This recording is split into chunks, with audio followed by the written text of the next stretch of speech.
بسم الله والصلاة والسلام على رسول الله. السلام عليكم، واش راكم؟ ان شاء الله كامل راكم بخير. مرحبا بكم معنا فيديو جديد اليوم ان شاء الله. جيتكم بوصفتين، جبت لكم ريحة رمضان، درت لكم حريرة من اروع ما يكون، تجي بزاف خفيفة وبزاف بنينة مع واحد الخبز كي القطن كما راكم تشوفوا فيه. الخبز هذا يجيب الحليب واللبن، يجي بزاف هايل، يتمشى بزاف مع يجي مع الحريره، يجي مع اليسوب مع الشوربه، يجي بزاف بنين ويوالم لشهر رمضان الكريم. ان شاء الله تقعدوا معايا وتدوا المقادير. وثاني راني نوجد معاهم فلاش بلوغ ريحه الخبز. هكذا حبيت نفكركم الناس اللي موالفه توجد الخبز. انا دائما هكذا نوجدو ويشد معايا، يشد لي حتى العام. الخبز هذا ما يصرالو والو. الحاجه الاولى نبداو بالخبز. هو الاول نديرو كاس تاع حليب دافي كما راكم تشوفوا، كاس تاع كازوز ولا كاس اللي تشربوا فيه الحليب، ولا مع كاس تاع لا موطارد نديرو بن. انا درت البن. الا ما كانش عندكم البن تنجموا تعوضوا ديروا علبه تاع ياغورت طبيعي. عندنا هنا زوج مغارف كبار ممسوحين خميره. كما تعرفوا هاد الايامات راه البرد، لازم نديروا زوج مغارف مع زوج مغارف تاع سكر. الا ما كنتوش في كنتو في سخانه ديروا مغرفه حتى المغرفه ونص. هنا عندنا كاس تاع لاتاي، درت نصه زيت زيتون ونص زيت عادي. عندنا حبه تاع بيض. هنا الزيت نتوما تولي ليكم تحبوا ديروا كيما درت نص زيت زيتون ونص زيت عاديه، ولا تحبوا ديروا زيت عاديه كيما تبغوا، ولا حبيتوا ديروها كاع زيت زيتون ديروها. نخلطهم هكذا مليح باليد حتى نحل كامل هذيك الخميره مع هذاك السكر، ونزيد لهم كيس تاع خميره كيميائيه، ونزيدوا عليها الفارينه ونطمو. كيما راكم تشوفوا الخبز هذا ما فيش حاجات بزاف بصحه، ويجي معنا بزاف شباب. نديروا الملح، ما تنساوش الملح. فيه البن اواح يجي خفيف، يجي خفيف كي القطن. الخبز هذا بزاف بنين، حتى تقدروا ديروه حلو. تنجموا تزيدوا ديروا له القشور تاع التشينا، وتزيدوا تضاعفوا له في السكر، ديروا 4 مغارف. يجي معكم الخبز هذا حلو، وتنجموا تجوزوه مع قهوه حليب. علاش لا اللي في رمضان ان شاء الله يحبوا يسحروا بالقهوه والحليب. الخبز هذا يجي بزاف شباب، يجي هايل وينجاز. هنايا بعد ما نعجنوه نخلوه شويه يلصق. برك غير ديروا هكا قيس بوشون كما راكم تشوفوا تاع زيت زيتون، قيس ما نشمخ يدي برك هكذا. نحي هذيك الخبز اللي راهو لاصق في الجفنه هكذا، هذا العجين، ونخلوه يخمر. دوك نديروه يخمر مره على مره، نكسروا له الخميره واحد الخطره ولا زوج، باش يجي معنا خفيف ويجي معنا الشباب. هكا واحد ربع ساعه نكسروا له الخميره، ومن بعد نغطوه ونزيدو نخلوه يخمر مره ثانيه. نجو لهنا الحريره كيما راكم تشوفوا ما فيهاش حاجات بزاف، بصح تجي معنا بزاف بنينه. عندنا زروديه، كرافس، طوماطيش، البصل، السمن، وعندنا ثاني القزبر. وهنايا غير لا كاركاس تاع الدجاج هذا ما كان، تجي بزاف بنينه بالكرافس. وعندنا توابل قزبر، راس الحانوت، فلفل كحل، عكري، كركم وزنجبيل، هذو هما. وعندنا ثاني كرويه نخليها في التالي كامل نديرها في العقده.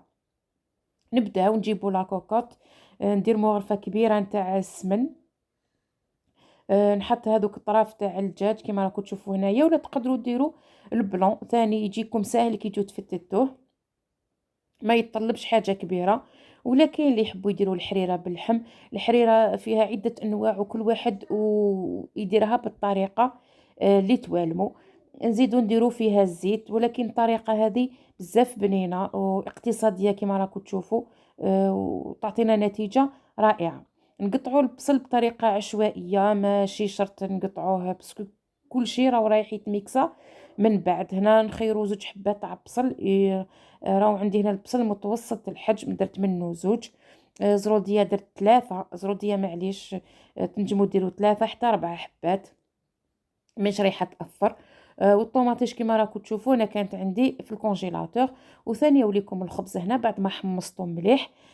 جيت هنايا عطيت لبنتي ترحيهولي. ونديرو في هذوك الساشيات تاع الكونجيلاسيون ونستحفظ به. نخدم به شحال من وصفه الخبز هذا، ويشد لي حتى العام. شوفوا لهنا نقلوا الدجاج مليح كيما راكم تشوفوا يتقلى مليح باش نرموا عليه الخضره هذه. ونزيدوا نديروا عليه القزبر وهذاك الكرافس، ونديروا لي زيبيس. وكي نديروا هنا لي زيبيس نديروا والملح، نديروا شويه تاع الماء باش ما يتحرقوش معنا لي زيبيس في التقليه. نخلوهم يتقلاو في غرضهم، ونعاودو نرجعو للخبز تاعنا. بعد ما خمر الخبز 2 خطرات ديغازيتو. شوفوا كيفاش يجي معنا خفيف. نقرصو. هنا وح يخرج لي 4 خبزات. الكميه اللي درتها لكم يعطي لكم 4 خبزات، حتى الا كان درتوهم شويه صغار على الخبزات تاوعي ينجموا يخرجوا لكم حتى ل5. انا درتهم متوسطين، هذاك هو. يجوا معنا 4. يجي بزاف شباب الخبز هذا، يجي خفيف. وكما خبرتكم في الاول تقدروا حتى تزيدوا له قشور تاع التينه وتزيدوا له ديروا فيه 4 مغارف تاع سكر، يولي معكم الخبز هذا حلو، يجيكم كل بريوش، يجيكم هايل. يجي مع قهوه حليب اللي يحب يسحر به ولا يحب يستقهوى به. هنا شوفوني زدت شويه الماء لهذيك الحريره ونخليها تتقلى. وفي نفس الوقت هذا الخبز كي قرصتوه خليتوه ريح 10 دقائق، ومن بعد باش يجيني ساهل كي نجي نحلو. هكذا نبداو نحلو فيه. نحلوه رقيق، لازم يتحل رقيق الخبز هذا باش كي يخمر معانا ويطلع يجينا معانا سوا سوا. لو كان تخلوه هكذا كيما راكم تشوفوا فيه هكذا خشين، ومن بعد كي تحلوه يزيد يخمر معاكم، بعد يجيكم خشين شويه. هكذا من الاحسن كيما حليتو انايا. مع الاول كنت رايحه نديرهم في سنيوه وحده، ومن بعد ما ساعدتنيش درتهم كل وحده وحدها باش زدت حليتو كيما راكم تشوفوا. وندهنوه بالبيض. انا هنا عندي بيضه كامله، ولا تحبوا ديروا غير الصفار، كل واحد كيفاش يحب يدير. وديروا له التزيين تاعو هكذا خطوط عشوائيه، ولا ما تحبوش ديروهم كامل. هذاك التزيين يولي كل واحد والذوق نتاعو. صح كامل في العجينه وفي خدمتها. هنايا بعد ما نشكل كامل هذوك الخطوط نجو نديرو عليه زرارع من الفوق، كل واحد واش يحب يدير. تقدروا ديروا الجلجلان وحده، تقدروا ديروا سانوج وحده، تقدروا ديروا تشكيله تاع زرارع كيما حبيتوا. انا اليوم اخترت باش ندير بذور الشيه. وعندي هنا خليط تاع الخبز متكون من الجلجلان والسانوج وبذر الكتان. راهي تشكيله تاع زرارع الله يبارك هنايا. وحتى زرارع راهم عندهم قيمه غذائيه، منها يعطوا وجه لشباب ثاني للخبز. ندير هكذا بطريقه عشوائيه، ندير شويه بذور الشيه وشويه زرارع هذوك المخلطين، ونزيد ندير معاهم ثاني السانوج. انا ثاني عندي السانوج، نزيد ندير لهم في الوسط هكا تاع السانوج. برك الالوان السماجات كاع متشابهه، جاو كاع متشابهين صافي ماهمش واضحين بزاف معاكم. نكملهم كامل الحبات هذو بنفس الطريقه، يعني قبل ما يخمروا ندهنهم كامل كما راكم تشوفوا. ونخلوهم يخمروا 10 دقائق.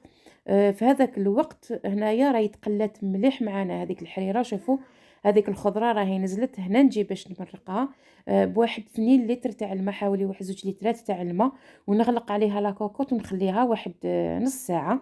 هنايا الخبز هو خمر معنا. شوفوا كيف ضاعف الحجم تاعو 10 دقائق برك وراهو طلع معنا، باسكو الكوزينه عندي راهي سخونه بالبزاف.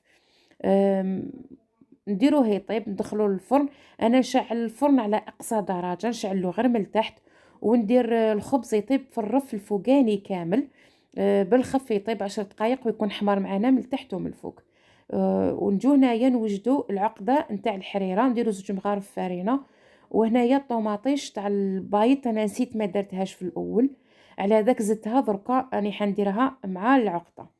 نتوما من الاحسن ديروها مع الاول، وكاين الناس يديروا في الاول ويزيدوا يديروا مع العقده، يعني كل واحد وطريقته. ندير نص مغرفه كبيره تاع كرويه مع نص مغرفه نتاع قزبر يابس مرحي، ونزيد عليهم كاس تاع الماء ونميكسيوهم. 2 مغارف فرينه، قزبر، نص مغرفه تاع قزبر مرحي، نص مغرفه تاع كرويه، ودرت مغرفه تاع طوماطيش، ودرت شويه قزبر خضر، وكاس تاع الماء، ونميكسيهم كامل مع بعضهم.